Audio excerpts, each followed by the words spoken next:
Welcome to Go For Side Effects. I'm your host, Kevin Simon. Y'all know my lovely co-host, John. How you doing today, bud?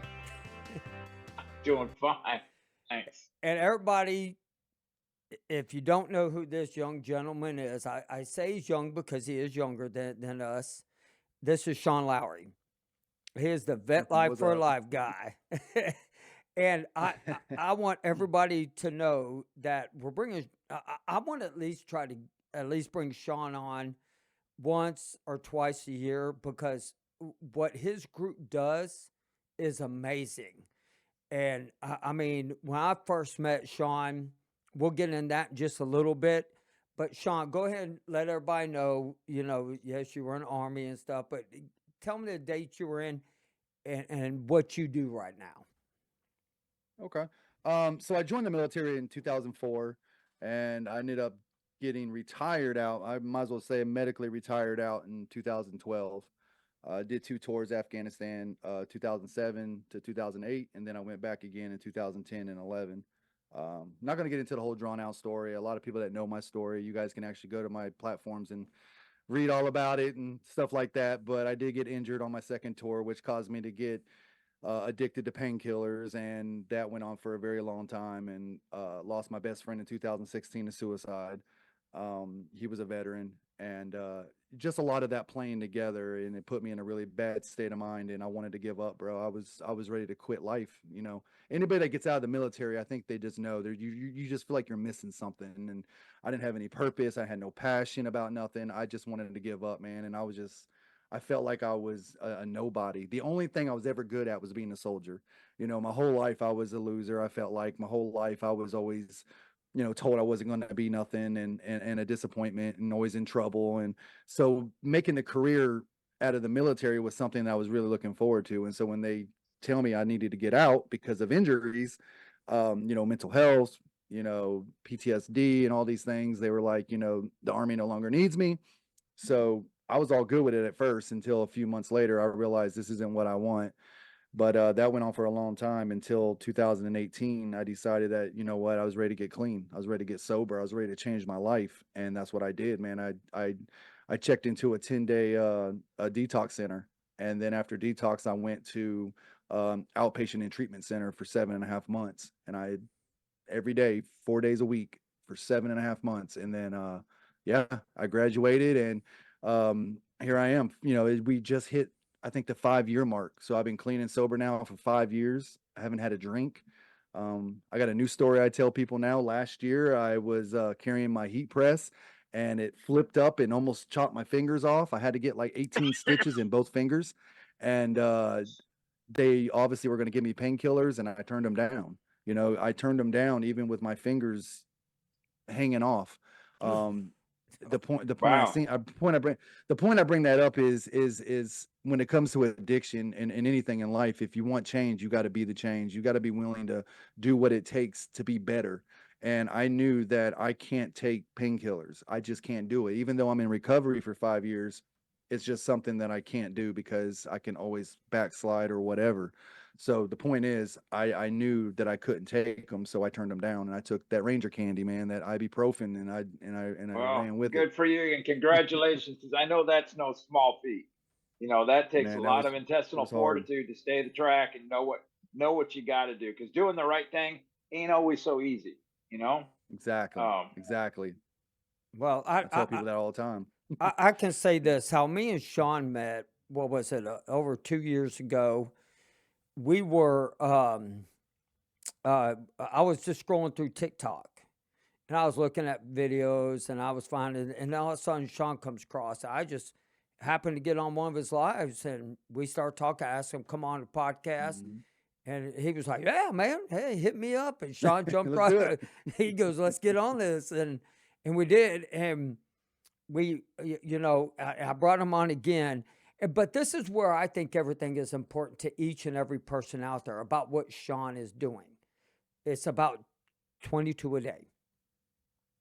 Statistically, I just heard this morning, this past year, it went up to 23. And they just dropped it back down to 22.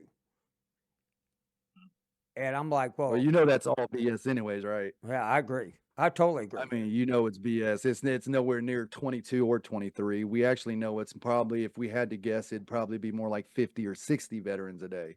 That's Jesus. that's just the truth of the matter. I mean, I could break down statistics for you, but I'm not going to go into that deep of it. But just think about how many veterans out here suffer and how many veterans take their life every day. And just think about how many veterans that are not even enrolled in the VA, bro. How many veterans do we have out here that's not enrolled in the VA that are taking their life every day and that they don't count those veterans? They That's don't right. count them. And then they don't count they don't count drug overdoses. They don't count alcohol overdoses. They don't count, homeless veterans that end up taking their lives. There's so many statistics that they don't count. And so we know well, I mean, dude, I wouldn't even be surprised if it was close to 100. There's so many veterans that are suffering every day. But I look at the 22 as it's a I call it an average. So we'll say an average of 22 veterans take their life every day to suicide. But when I talk about it, I don't even say 22 like that. I say 22 plus.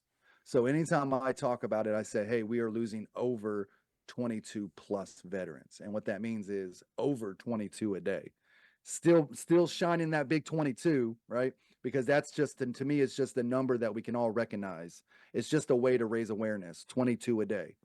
Um, but I think it's important to know. And even the VA, like you talking about statistics, I saw not too long ago, the VA actually recognized that there was 22, 23, like you said, it went up 23 a day, according to the VA, which for years they've been saying it was only 18 and 20 a day. Right. So, so the fact that the VA is now saying 23, it shows that at least I think they're getting on the train.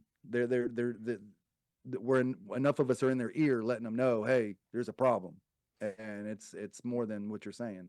And so, Shawn, let's first talk about your book. The first book Okay. that you wrote. I want you to tell me a little bit about it, and there's a reason why I'm bringing up this book, everybody. But talk a little bit about it, and then I want to tell everybody a little story about this book. Okay? So the best way I could describe it, man, is that for many years, well, even I would say back to 2017 or so, well, especially 2016. That's when my battle buddy took his life, and that's when I started seeing on Facebook. That's when I first saw on Facebook 22 a day, 2016, and it had the big Christmas lights going around, the green light, hang up a green light for veterans, and I didn't, and that's when I started doing research and started realizing it. So, talking about veterans, talking about this epidemic, talking about it, raising awareness, that's all fine and dandy. But in my mind, I'm thinking we need to find a solution. We need a solution. I mean, we can continue to talk about this, but what's going to change if we don't actually do something? So, one of the biggest things that a lot of people used to ask me is like, how'd you get clean, or how'd you get, to this level, or how'd you, break this chain that you were tied down and you became better? And somebody that suffers with PTSD and anxiety and addiction and all these things, how are you doing this? And I was like, what's the best way to explain it than write a self-guide book, a self-help book that basically explains how to upgrade your mindset. So in my mind, I was thinking, all of us veterans, we all have a veteran mindset, but I wanted to teach you how to upgrade that mindset to a 2.0 mindset, because I truly believe that everything in our life really does revolve around our mindset, the way we think, the way we perceive stuff. It's all up here. If you have a bad day and you constantly think about that bad day, it's going to continue to be a bad day. You can have a shitty day, but think good stuff and think that it's going to be better and have more of a positive outlook, and your life is going to change. The day is going to change. So, with that said, I decided to write this book that's more, like I said, a self-help book, and it's just based on your mindset. 5 ways how to upgrade your mindset. And I took everything that I learned in my life, all my experiences, everything that I've been through, the knowledge that I've learned, research, just everything, and I put it all into a book without telling a story. Just made it more of for you guys to recognize what I've been going through without saying I'm going through it. This is more like, this is something that we suffer with. This is how you can get out of this situation. If you want to be better, it starts with mindset, right? Then it starts with acceptance, then focus, then self-worth, and then recovery. So each chapter breaks down on how to upgrade your mindset from that chapter, And then I even went beyond that. I even, towards the end of the book, I give everybody affirmations, because I truly believe, the power of self-love, the power of belief, the power of looking at yourself in the mirror every day saying, you know what, I'm worth it. And and so I put that in there, all these affirmations, and then even at the very end, I put like 30, almost 60 questions. 60, yeah, questions. At the end of the book, there's questions. And it's just, and I even put them in there. You can't really see it, but I put them in there because I wanted us to be able to hold ourselves accountable, right? So we can read a book all day long, but if there's no work to it, if there's nothing to go back and hold yourself accountable, then what's the point? And so I don't know, man. I've never written a book before. I truly tell everybody that I feel like God was with me the entire time. I didn't know what I was doing, but I just felt so passionate that I just got on my computer and started writing. And everything, I had to be a higher power that worked with me, man, because it turned out amazing. And so many lives have been changed from this book, and so many testimonies. And it's incredible. Even today, still 2 years later, I'm still getting testimonies from this book. And so yeah, I'm so impressed with it. I think it's an amazing Well, book. hold that up, Sean, so our audience, those who are watching, can have a good veteran Veteran mindset 2.0. 2.0. Veteran Mindset Yeah. 2.0. Warriors think differently. Warriors think Okay. differently. But I want to tell y'all So about this book. And this is a testimonial for each and everybody out there who, if they really want to know about this book, Shawn has a TikTok page. And it's uh Sir Veteran, a veteran guy. Yep. Sir Veteran guy. And so when he gets on there and he always comes up on my For YouTube page, and so I'll get in, I'll watch him. But it's the testimonies, and I'm not saying this to boost him up or anything. Anybody, I'm literally go ghost him on his TikToks, on his lives, and listen. How many people? What was it?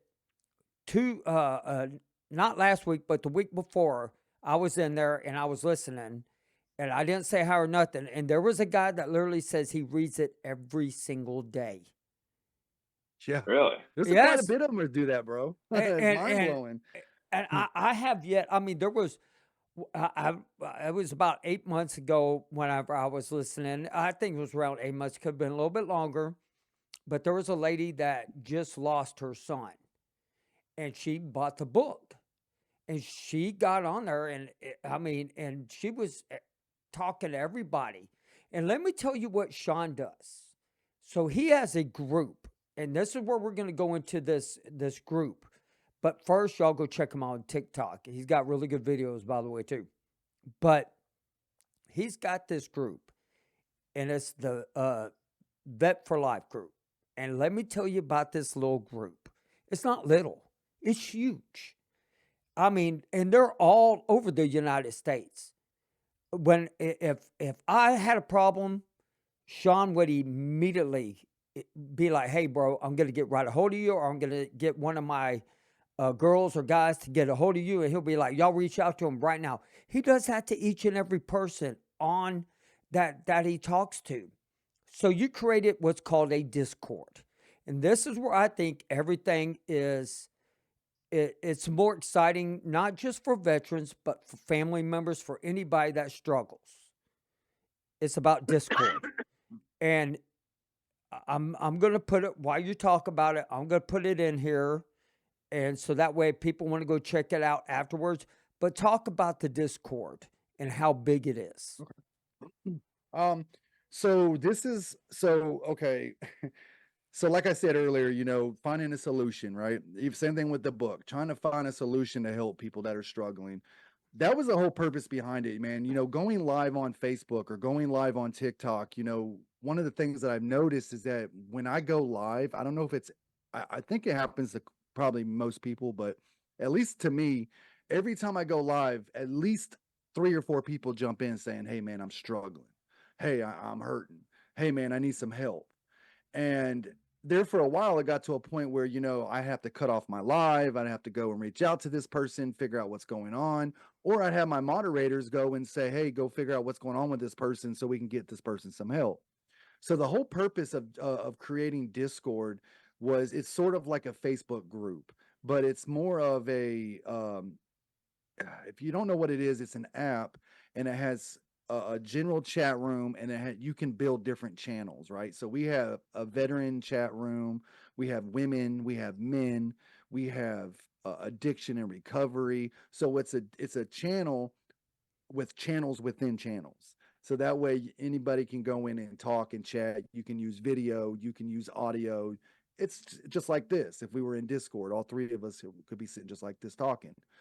And so the whole point was I wanted to create this Discord channel so that way veterans and like-minded people could come together and really do something good in the community. Like I wanted to show people, listen, this isn't just about being on social media and talking. Like I really want to create a place where people can get help. You know, I'm not a therapist, I'm not a licensed doctor, I'm not any of that. I would call myself a mindset coach, but I'm not any of those other things. And we have people that are also coaches, but we also have people that just have passion, that just been through struggle and they just want to help people. And so that's what we did, man. So kind of together, ties together, you know, my VetLife4Life board, our nonprofit, we're an actual real nonprofit. And we have a board and we have a committee. We have all of these people that work for us and help us and push our mission. But it's the same way with Discord. We use it as our chat room so people could go and get the help they need. We use it for, so even like here, we would put this as a resource. Hey, if you need some help or if you want to jump on a podcast and you want to talk to a veteran, if you want whatever, we could put it on a resource. So if you ever heard the veterans talk and you're like, hey, I wish there was a place I could go and get, you know, find resources. Well, if you come to our Discord, you'll go to our resource chat room and you'll see we have 50 plus resources. You can get a service dog. You can get financial aid. You can get, you know, one-on-one talking. You can, it's whatever, housing, whatever, VA. Like we have all these connections with VSOs and different people. So the purpose is to find a safe place for veterans, find a safe place for people that are struggling to feel like, hey, you know what? Even though I'm out of the military now and I don't have this brotherhood and this sisterhood no more, well, it's still here and it's here in the veteran community. So you could come to our Discord and you can find that brother and sisterhood again. Is it Well, perfect? Absolutely not. But well, I hey, it's think a place to go. being mindful because there's a young veteran here recently who got out, and um, his mother reached out to me. I know this young fellow is having some, and I explained to his mom, here's what I think. I hadn't even talked to the young soldier yet. I reached out to him, but I didn't get a response back. But we all know that when you get out of the military, your mind is in a certain is we're just we're very focused. We have a definite mindset, and we everything is very laid out in our lives. In the military, it's everything's a certain way, and Structure. when that is all gone and you're ETS and you're out on your own and you go into the civilian world, you're like, what the hell? Because it exactly nothing. You have there's no organization value there at all. People don't think like we think. There's people don't answer. Nobody answers to anybody other than the police. I mean that's different. You know what I'm saying? There's no rank structure. You're lost. Especially if especially, I mean, it really doesn't matter the age. But let's be honest, everybody to some degree struggles unless they were a lifelong member in the military or retired, had a long journey. Perhaps it might be easier for them. I mean, I don't know, but being mindful, my own therapist, I would get a little irritated. She goes, John, I know you don't like the word, but I know she's been, it is what it is. It's a true statement. Being mindful and understanding what's going on. Can you do anything about what you're pissed off about? Can you do anything about it? Control with what's in what you have the Controlling ability what you to can control. Yes. Yes. Yes. Otherwise, just let it go or push it off or take time to talk to somebody about it, get an understanding. Because if it's out of your control, it's easier said than done to do. But as you very well know, But it's it can be possible. done. But it's It's possible. possible. It's And definitely Dude, I'm and gonna be possible. real with you, man. I used to get so mad at that statement. I would post stuff on Facebook or whatever, and then this person would come on there and they'd be like, "Oh, well, that's easier said than done." And I'm like, "Yeah, no bleep, right? Like no bleep. If it was easy, everybody would do it. If it was Yep. easy, Yep. nobody would struggle, right? That's Yep. the whole Yep. purpose of becoming better and getting to that next level, that it is hard. If it's hard, Hmm. 99.9999% of the time it's worth it. But if it's easy, it probably isn't worth it. and Yeah. and So, Well. and I have to say hi to Kinsey because I don't, yeah, she's in here. yeah, yeah, I don't want to get beat up by her later. But Kinsey, Yeah, me, her go as far back as me and Sean, and she was one of the first one I've ever met. And I mean, she is just she's she's a been around a doll. long time. Very Yes, loyal. Very loyal. and to let y'all know, my handle is Chewbacca and Dippy on Hmm. on TikTok, and I mean I post a lot about what we do on here, but I also have videos where I've done some really stupid stuff and everything. But but I want to say this one thing, Sean. Your group is like the crisis helpline, but with a In a way, little, yeah. but with a little bit more pizzazz. If I could say that, I mean, I'm not taking back from Crisis Helpline. They helped me about 6 months ago. Hmm. Sean, I didn't know if you knew this, but I was contemplating suicide when the VA messed up my medicine. And you're probably going, why the heck didn't you tell me? But hey, I'm telling you now, 6 months later. But the Crisis Helpline really did help me out. That's a Yeah, short term fix. yeah. Your group is a long term fix. I, Long time, exactly. it is. You're there. Mhm. You're always going You to can be go to the there. crisis center, talk to them. They talk you off that ledge, but then you could join our group and you could be here for years. Right. We got you. We got Right. you. And that's how I look at y'all. Is the vet life for family? You know. My buddy in there just said also, he said one of the best things he said, if he's still in there, he said we're a family. And Yeah. that's really what it boils down to, man, is that we're all brothers, we're all sisters, and we're family.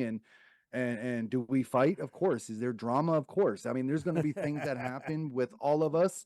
It is what it is. Nothing's perfect. I mean, dude, I've been right where you were, not so much wanting to take my life, but I've wanted to walk away. I wanted to quit. I wanted to say enough is enough, because at some point you just get to a level where, you just start feeling like people are just so non-appreciative and so ungrateful. And it does get hard in personal development. It gets hard dealing with people. I tell people all the time, I'm human. I have emotions. I have these things too. And I think I was talking to a friend the other day, and she even told me, she's like, I think a lot of people sometimes get caught up in the social media aspect that don't know you personally and feel like, since you're such a leader, that almost a lot of people feel like you come off like you're perfect. Now, I understand what I'm saying when she says that, like I'm perfect, like I got my shit together so much that I'm not struggling and I got everything, I got the answer to everything, and it's just not true. I'm a fucking mess. There's things that I struggle with all the time, Right. but Right. but but I'm Well, mindful, there's right? a thing, this And thing I'm ready called, to move forward. we understand that we all have our issues, and there's a modesty, um a modesty, I can't come up with a word I want to look, that you'll talk about, you're genuine about what it is you're talking about because you understand it. Not, and like you said, Sean, we don't know it all by any stretch of the imagination. We're just passionate about what we do know about. And Yes. this is what I Yes. did, and it got all foobarred. And so then I had to change direction or talk to somebody. Kevin and I have talked on occasion, like we're pissed off and, kind of try and help calm one another down. You got to call that one person, or, if you have a family member or a fellow veteran, whoever, you got it, because you have to talk. If you ball it up, all it You does got get to, worse. man. You know. You Right. got to. So And it does get worse. Even in anything, relationships, marriages, all of that. Like you got to talk. There's got to be a communication somewhere. Because if not, it's just going to continue to boil up and boil up, boil up, boil up. And I don't know. I'm the kind of person where I cannot keep things in for so long because it drives me crazy. Like I will continue to get mad and angry or something if I don't at least talk about it or say something to somebody about it. So I do have a few people that I can vent to, and that's one thing I'll say. If you're listening to this, um, uh, find someone to vent to, and that's a good place. Like again with the Discord, go into the Discord and just vent. Just talk about your day. Talk about the shit you're going through. Talk about your struggles. Like I promise you, somebody in there is gonna be like, dude, I know I'm going through that same thing. Or, like I always say, sometimes somebody just wants to be heard. 99% of the time, if somebody's in a struggle and in a crisis, it ain't about what we say to people. It's about just being there listening to somebody. Listening, A lot of times absolutely. Yep, just yep. listening, you know what I mean?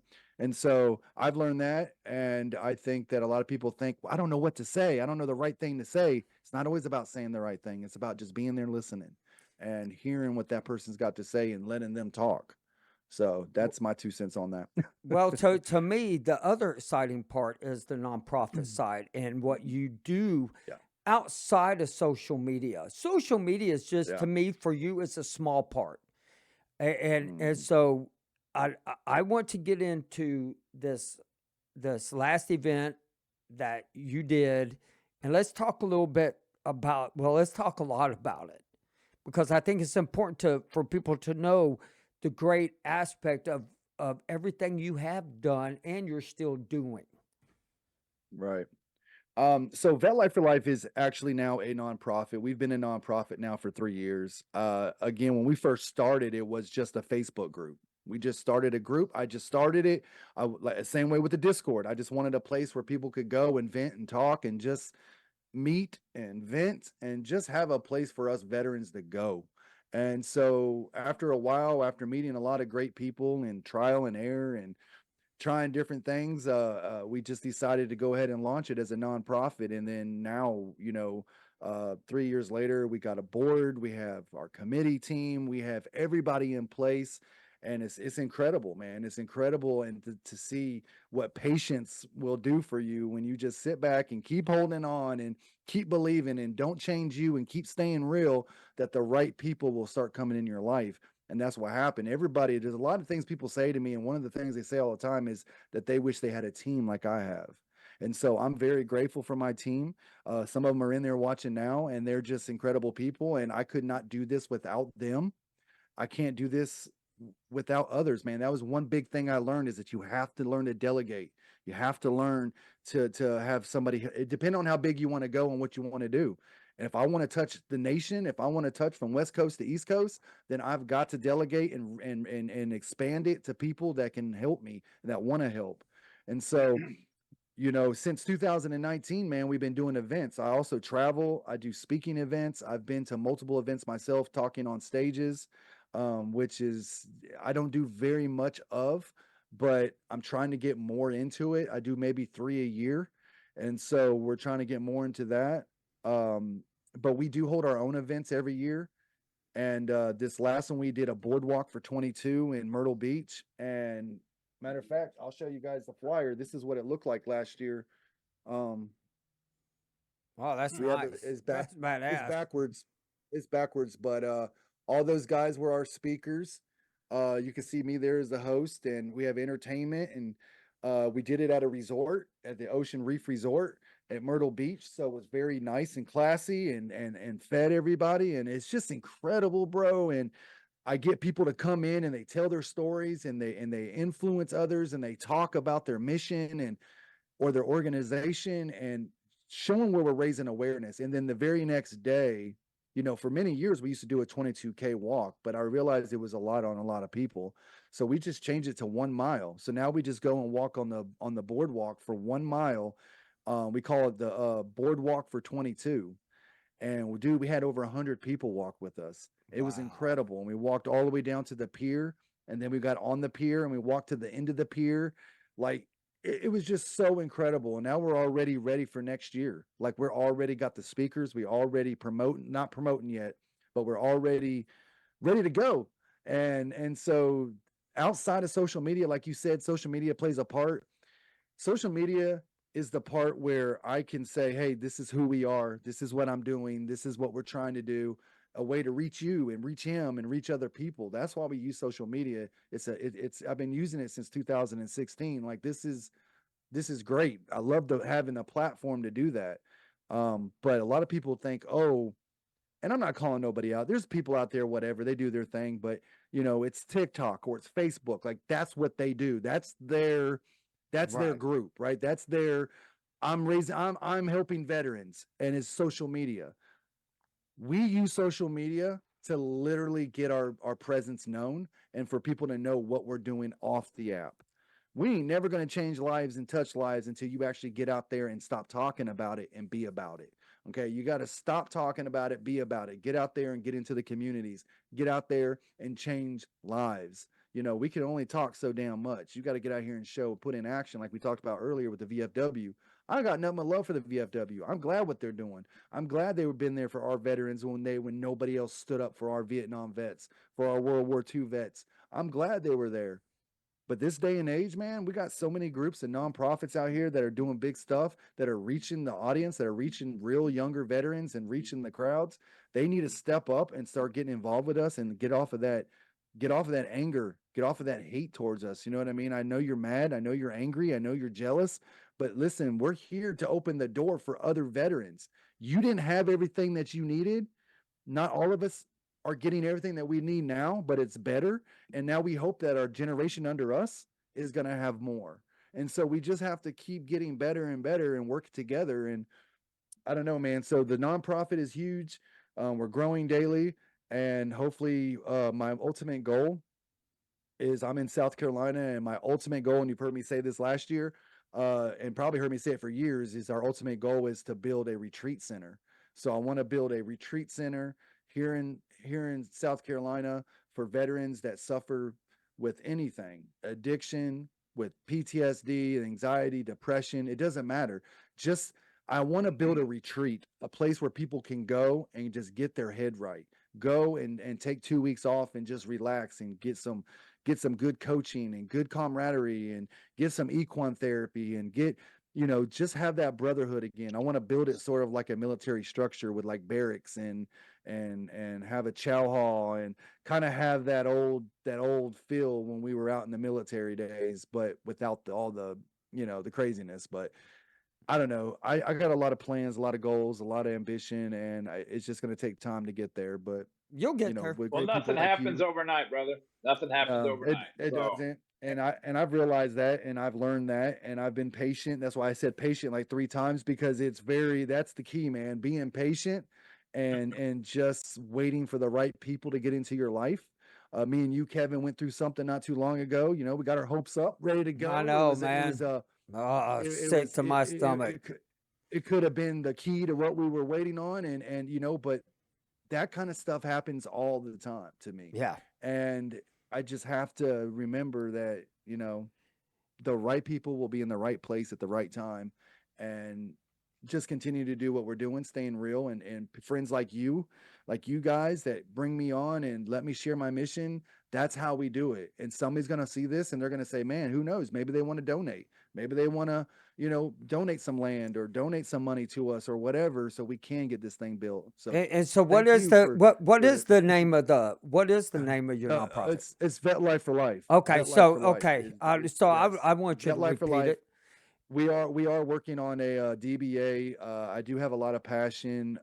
Yes, I you do. do feel like I want to get another, like like Vet Life for Life is our organization, but I am working on a DBA. It's something that really hits where people know what we're doing. Something like Veterans with Passion. Just something that really booms. But our retreat. I think I'll just keep that to myself for now. Don't want to push the name out there because it's pretty sick. No, and true. Like for But me, for me, I would yeah, like to have about 100 acres to where yes, and build where people get out of the military when they're getting out, they're struggling. When they come there, and then we bring their families in to teach them what they went through. help the I like that, transition. man. Yeah. Yeah, a transition. But and I I like don't it. know, but my right now my focus is on veterans, especially Desert And you're Storm. doing a great job, man. I Well, mean, both thank of you you. guys are. You guys are doing a great job, man. You've been around for Are- so long. And you know the one thing that I want to give you credit for, Kevin, is your consistency, bro. I wish I had that consistency with my podcast. It was doing really good. I knew I could take it to the next level. My problem is, bro, that I have so much going on that I hate the Right. nitty-bitty stuff. I hate the editing. I hate the production part of it. I don't like the production part of a podcast. And I know a friend of mine reached out to me and she's like, connecting me with somebody that can do all the production part. I'm like, if I could just get on the mic and talk and I'm done, like I'm good. But see, I still have to do all that production part, and I don't like all the editing. I don't like all that stuff to drop the podcast and post the podcast. I don't know, dude. I'm lazy when it comes to all that and stuff, man. and I and just it and, and that's kills the why mood, bro. that's why I have a producer and he's really good and he can hear me Yes. say all this, so I have to be really You nice remember to doing it him. by yourself though. Oh yeah, I mean, I'm telling you, yeah. I It mean, kills the mood. It yeah, kills the it mood, right? does. It just But yeah. but here's the one thing about it though, is my thrive that keeps me going is Desert Storm Vets. It really is. Yeah. Because Yeah. I still get emails at least weekly that, I had one from France and they're talking to me about it. I get them from, I hear from people from British and all that. And I Yeah. don't want the Desert Storm Fest, the vets to feel alone because this is their Almost like platform. Desert Storm is the forgotten vets. Sorry to It, cut you off, but the no, no, forgotten vets, man. it Yeah, is. that's a fair statement. And, Yeah. and it's not that it's not that we're forgotten that we were in the military and or anything, but what's forgotten is what happened to us over there. All the chemicals, the sarin gas, we were left out. Well, it was like a 1 hour war. All right. Like Yeah, it just, I mean, and I always tell people they just kicked ass, bro. Like y'all went over there, they handled business. I mean, And I it was remember my dad, coordinated. bro. Yeah, Yeah, I it remember was. living in Germany. I was in Germany at the time. We were in Nuremberg, and my dad was active duty military, and I lived in Germany. And it was like what 91, I think, Yeah, 90 or 91, some shit like 90, that. And Yeah. I was 91. Yeah. like, Yeah. I think I was What like year a, was it in? Damn, Sean. I Now was you're making us really feel old. man, I know it's like 90. I was like 11, bro. Yeah. And uh I remember my dad getting ready to go, and he had already been in since, I don't know, he'd been in for a while, but he was ready to go. And I remember he was on orders, and I remember him getting all this stuff together, ready to go to Desert Storm. They even put bars on our windows. It was crazy, I guess, because we were They in a put foreign bars land, on but your windows? they put bars on our apartment windows at the time during the war. Really? And yeah, it was wild, man. We had the whole German community outside of us, but we had like the fence that blocked us out from the German community. And I remember Dad going somewhere. I guess he was going to get ready to leave. And then he comes back like 2 days later, pissed off, throwing his shit down, just mad as hell, saying the effing war is over. They've already, but I will say this. I will never forget though how many people wrote us during that war. I mean, oh, about your age.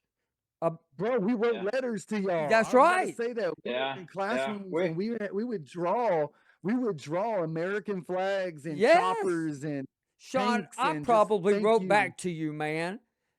Maybe. But we No, used but to write to you guys. yes, Yes, all the classrooms. and Yeah. that's the one thing that I mean. Even me and John have been talking about this. Is I'm still trying to get a hold of somebody to come on to talk to me about them writing the letters.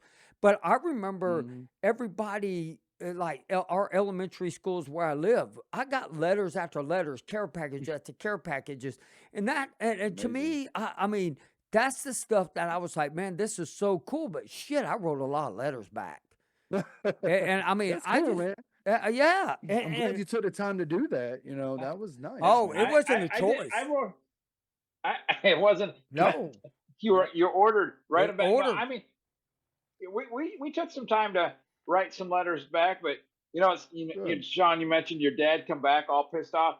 So I was in Karlsruhe. Mhm. So you were in Nuremberg. I was in Karlsruhe, and we went, and my big. I was telling my wife, I said my biggest scare, bar none, was chemicals, and here we are. Yeah. I Yeah. mean, it's like Yeah. son. I mean, it's we talk about our war, but the Afghan and the Iraqi, you guys, it's just a younger generation, and I'm hoping, I Mhm. really do hope Mhm. that the younger folks, hear you, and because we all can talk about all the shit that we gone through. Just because one war veteran went through this, does we're no different than what happened over there. And I don't care how Mhm. many tours somebody had.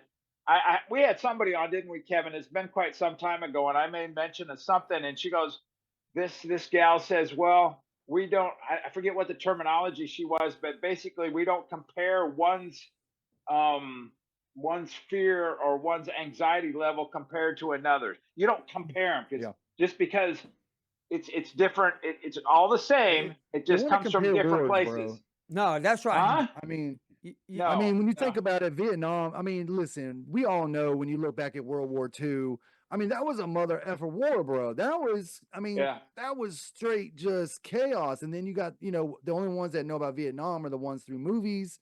We Yep. obviously know it was a hell of a war, but war is hell, bro. War is war. Yeah. Desert Storm was hell.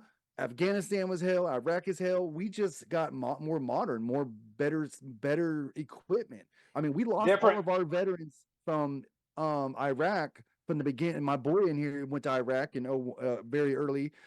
Will tell you, they had no upper armor vehicles. They didn't have the type of security that we have now in 2007 and 2008.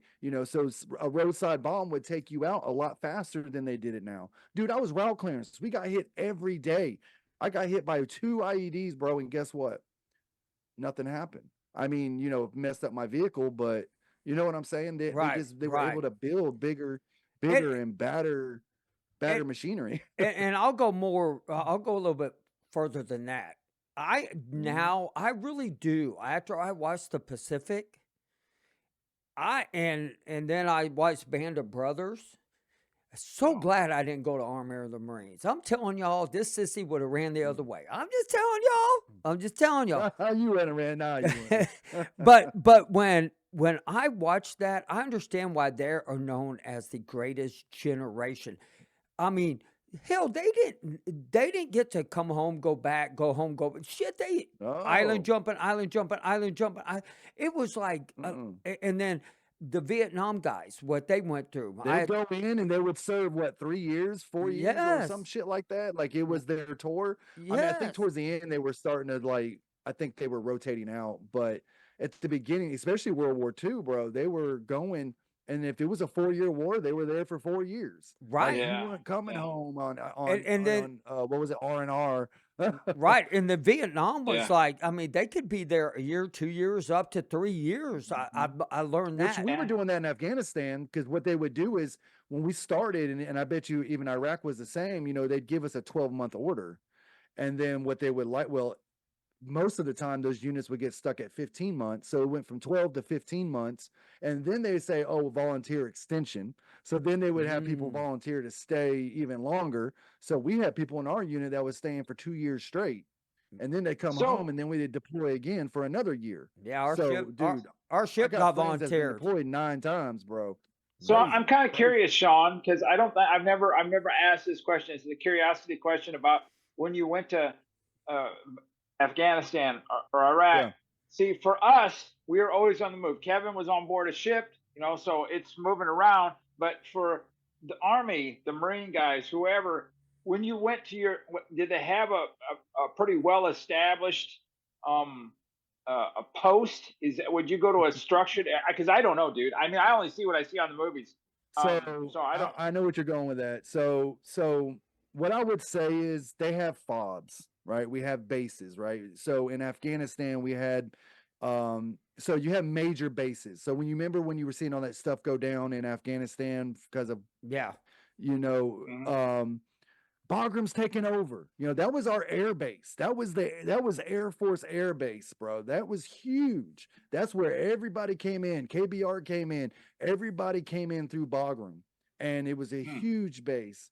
Um, that's kind of like our one-stop shop before we got shipped out. And then you had Kabul, Oh, which was Camp Phoenix, which was the capital of Afghanistan, which is some people call it Kabul. It's Kabul, and so in that country you have little fobs, little bases, and I was on Sharana the second time, and then I was on Gardez the first time. There's some little tiny posts, bro. There's little tiny little bases all over that country, and a lot of these guys, infantry, special forces, all the elites, a lot of the Marines, they go and they stay at these little tiny fobs, bro, and then that's all they have is a cot and that's where they really hump it.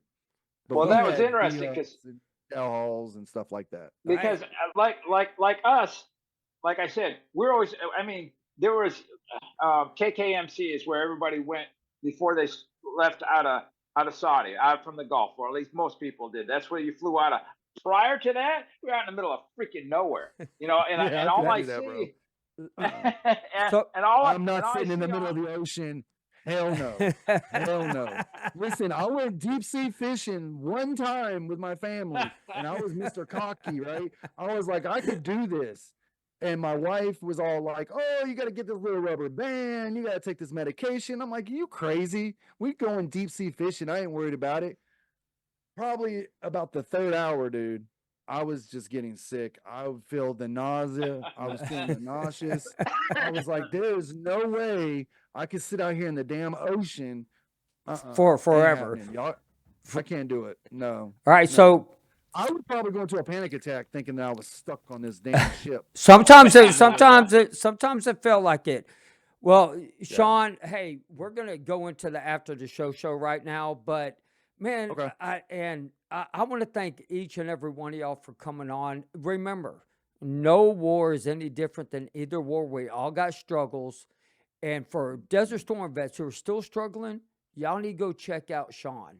I am serious. If you need more information, contact me. I'll get you the Discord. I put it in there, but us older guys aren't computer wise and everything, right, John? You, But anyway, you savvy. yes, yes, so fair state. everyone have a great night, and we're going into the after show.